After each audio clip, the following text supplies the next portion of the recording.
Hi, this is artist, entrepreneur, and art educator Eric McRay. I received a request from a young man by the name of Timothy, and he wanted me to do a video relating to drawing in different styles.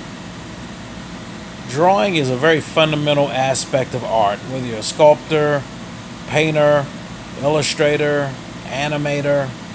I know photographers who draw a lot to work out concepts for photography. Drawing is such a fundamental exercise. It's just an extension of your arm. It's an extension of your mobility. It's a direct form of expression. It's not the labored sophistication of sculpture or painting, the mechanical processes of printmaking or photography. You actually can take a piece of charcoal out of a fire, hopefully not while it's hot, and actually start drawing on a sidewalk or on a piece of material. Kids take chalk and draw on the streets, and some people do really elaborate art. Cave people, primitive cultures did drawings inside of caves of the hunt of buffalo and whatnot. So really, it's a really direct way to create. Children, give them crayons, any kind of materials. They'll draw on your wall. They'll draw on paper. I was the kid that did all the drawing on the walls, but I just never stopped, and I just expanded into a career.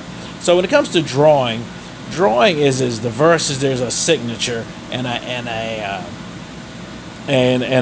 way someone writes their name, their own handwriting. It's as unique as someone's handwriting. That's a better way to state it. And if someone wants to learn how to draw, like for me, for example, I learned a lot about how to draw from studying comic books as a child. Great comic illustrators like Jack Kirby and John Romita, Steve Ditko, and John Byrne, and the list goes on.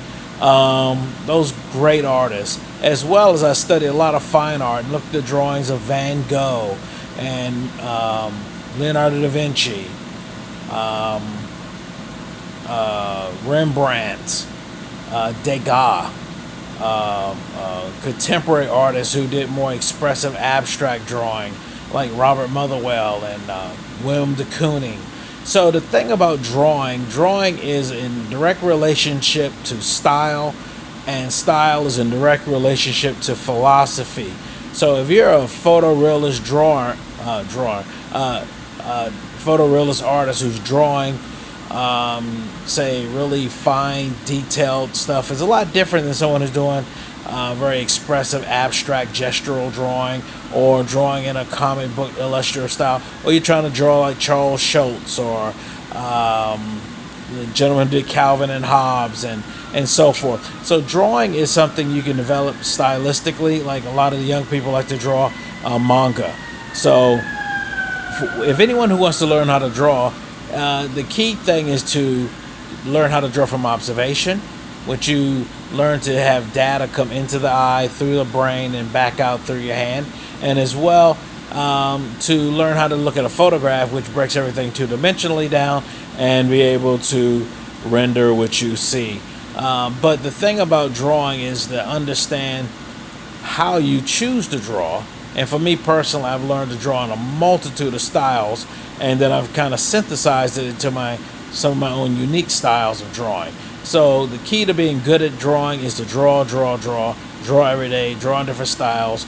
I was looking at a video the other day, the gentleman, he said when he learned how to draw the figure, he would literally take a period of time where all he drew was forearms, then another period of time where he just drew hands, and then another period where he might just draw faces. So the thing is that he mastered each element and aspect of the figure and then assembled it together after he understood how to draw well. So what I say to you, Timothy, or anyone out there who wants to learn how to draw, art instruction always helps, but the key thing is that you have to take the time and put it in to draw every day and draw consistently. Keep a sketchbook with you, keep Sharpies, pens, markers, mechanical pencils, all kind of drawing tools. You can switch up different media. I used to draw with ballpoint pens a lot. Then they're very fugitive. They will not last. I mean, you draw some masterpiece with a ballpoint pen, it's going to fade away. I would suggest if you do that, you scan it and document it. But anyway, you can draw with pencils and charcoals and Conti, and there's a wide range of materials you can use to draw. But the thing is to have fun, find interesting subjects and styles and artists that inspire you. Picasso was a prolific artist who drew just constantly, and so the thing is to work steadily. Leonardo da Vinci was a big proponent of drawing every day. So what I say to you is stay busy, stay productive, work at it, and the more you do it over time, you'll see tremendous improvement.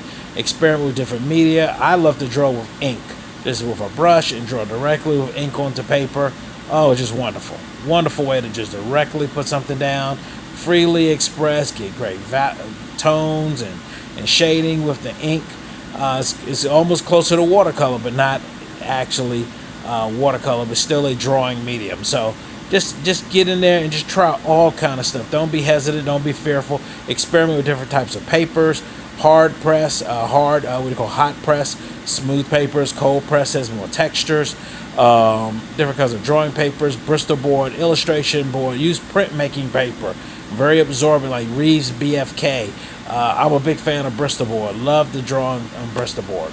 So just grab all kinds of papers, all kinds of materials. Draw, pile them up. Just go, keep producing, and you'll be amazed in a relatively short period of time how good you will be at drawing and become a great draftsman. Thank you, and keep in touch. Continue to follow me on Facebook, Twitter, Instagram, also my YouTube channel, Eric McRay, and subscribe. Share this with your friends and family and other artists and young artists who are trying to build careers as well as build a greater understanding of the art. So thank you, and keep in touch.